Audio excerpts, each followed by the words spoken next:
সবচেয়ে গুরুত্বপূর্ণ উদ্যোগ বলে আমি মনে করি। আমরা যদি সবাই শারীরিকভাবে সুস্থ থাকতে পারি তাহলে আমাদের পরিবারটাও ভালো থাকবে। আমরা ব্যবসা করি, চাকরি করি, যেটাই করে সুন্দরভাবে করতে পারবো। শারীরিকভাবে অসুস্থ থাকলে দুনিয়ার সবকিছু আমাদের কাছে অসহ্য মনে হবে। তো সেই জায়গায় দাঁড়িয়ে আমরা শারীরিক সুস্থতা আনয়নের জন্য এবং সেটা কন্টিনিউ করার জন্য এটা একটা খুবই গুরুত্বপূর্ণ উদ্যোগ। আমি মনে করি যে এইটাকে সামনের দিনে আরো সামনে বেশি লোক এখানে অংশগ্রহণ করবেন।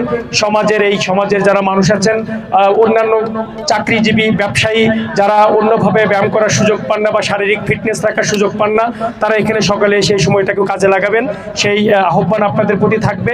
সর্বোপরি আমাদের এই সমাজটাকে আমাদেরই গড়ে তুলতে হবে। আমাদের এই সমাজের অনৈতিক কাজ, দুর্নীতি, মাদক এবং চাঁদাবাজ, এই সমস্ত কিছুর বিরুদ্ধে সামাজিক একটি সচেতনমূলক অবস্থান গড়ে তুলতে হবে। সামাজিকভাবে অ্যাওয়ারনেস বিল্ড আপ করতে হবে। আমরা যত বেশি সামাজিকভাবে সচেতন হব তত বেশি দুর্নীতি এবং মাদক আমাদের সমাজ থেকে বিতাড়িত হবে। এজন্য আমি আপনাদের কাছে আহ্বান জানাতে চাই, এইভাবে শারীরিক সুস্থতা অর্জনের পাশাপাশি আমাদের মানসিক সুস্থতা অর্জনের জন্য, আমাদের সমাজকে সুস্থ রাখার জন্য আপনারা সকলেই একজন অগ্রণী ভূমিকা পালন করবেন এবং মাদকের বিরুদ্ধে সচেতনতামূলক প্রোগ্রামগুলোয় আপনারা অংশগ্রহণ করবেন। আগামীকালকে এই জায়গায় আমাদের একটি বাংলাদেশ জামাত ইসলামের পক্ষ থেকে ইফতার প্রোগ্রাম আছে।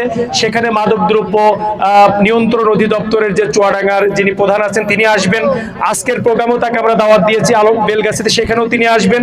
সকল জায়গায় এইভাবে আমরা অ্যাওয়ারনেস বিল্ড আপ করার জন্য চেষ্টা করছি এবং ঈদের পর থেকে আমরা চেষ্টা করব প্রশাসনের। আলমডাঙ্গাবাসীর জন্য সুখবর, পশুহাট রোডে উদ্বোধন হয়েছে Suzuki Salman motors luxury motorcycle showroom.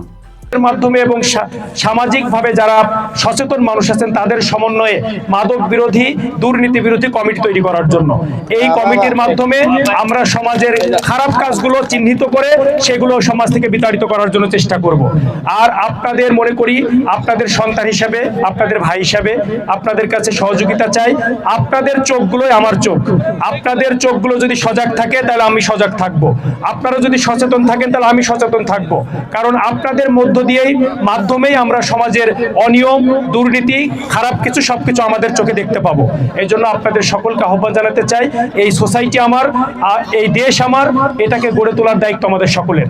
এই জন্য আমরা সকলে আমাদের দায়িত্বের জায়গা থেকে 100% আমরা সবাই এখানে এফোর্ট দেওয়ার জন্য চেষ্টা করব, সেই উদাত্ত আহ্বান রেখে। এবং রমজানের এই মাস নিজেকে পরিশুদ্ধ করার মাস, মুত্তাকি হিসেবে গড়ে তোলার মাস। এই মুত্তাকি এবং পরিশুদ্ধ হয়ে যেন আমরা বাকি জীবনটি পরিচালনা করতে পারি, আল্লাহ আমাদের সেই তৌফিক দান করুন। আবারও ব্যায়ামাগারকে ধন্যবাদ জানাতে চাই এই রকমের শারীরিক ফিটনেসের এই প্রোগ্রাম করার জন্য। ঐশিকা সামাজিক উন্নয়ন সংস্থাকেও ধন্যবাদ জানাতে চাই মানুষের শরীরকে সুস্থ রাখার জন্য, তাদের সাপোর্ট দেওয়ার জন্য। সবাইকে আবার ধন্যবাদ, সবাইকে শুভেচ্ছা জানিয়ে সবার কাছে দোয়া চেয়ে শেষ করছি। আসসালামু আলাইকুম ওয়া রাহমাতুল্লাহি ওয়া বারাকাতুহু।